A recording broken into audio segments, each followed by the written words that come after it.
Some say sex is a commodity, an item on the invisible shelves of human interaction, bought, sold, traded, and negotiated. It sounds provocative, even crude, but look closely at the patterns and it becomes harder to dismiss.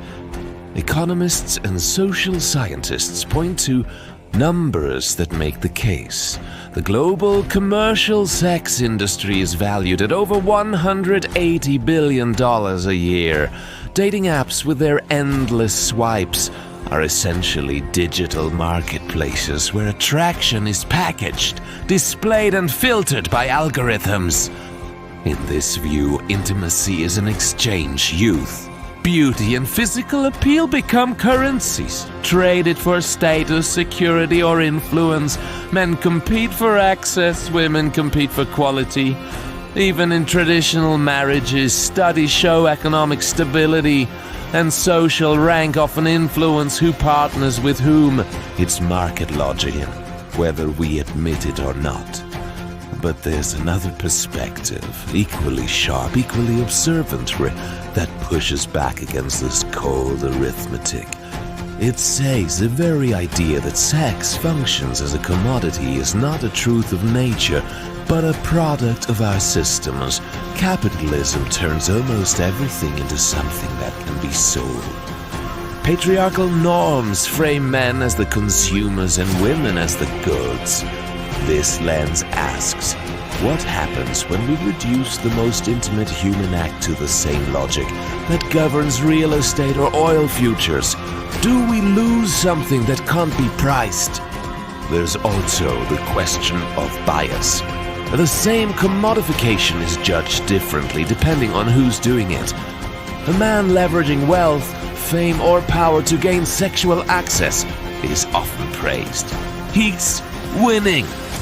But when a woman monetizes her beauty or sexuality, she's more likely to be shamed, labeled, or accused of lacking morality.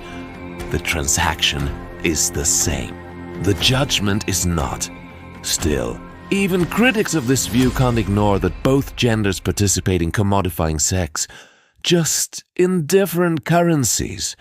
Women may be more likely to trade on youth, beauty, or social appeal, while men often trade on financial stability, social status, or even sheer confidence. Each side optimizes its advantages in the so-called marketplace of desire. And maybe that's not inherently bad. Maybe it's just how human incentives work. But then comes the counter-argument again of everything is reduced to a trade. What happens to desire for desire's sake? Cultures that treat sex as a shared human experience, integrated into community life rather than hidden behind paywalls or power plays, often report different dynamics.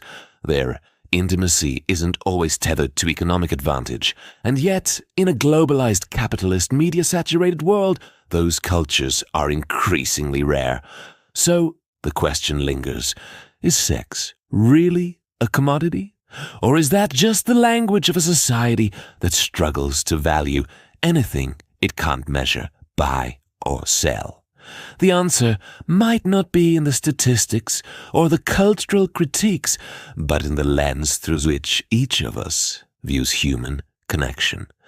Some will see it as reality, the unfiltered truth about how people navigate attraction.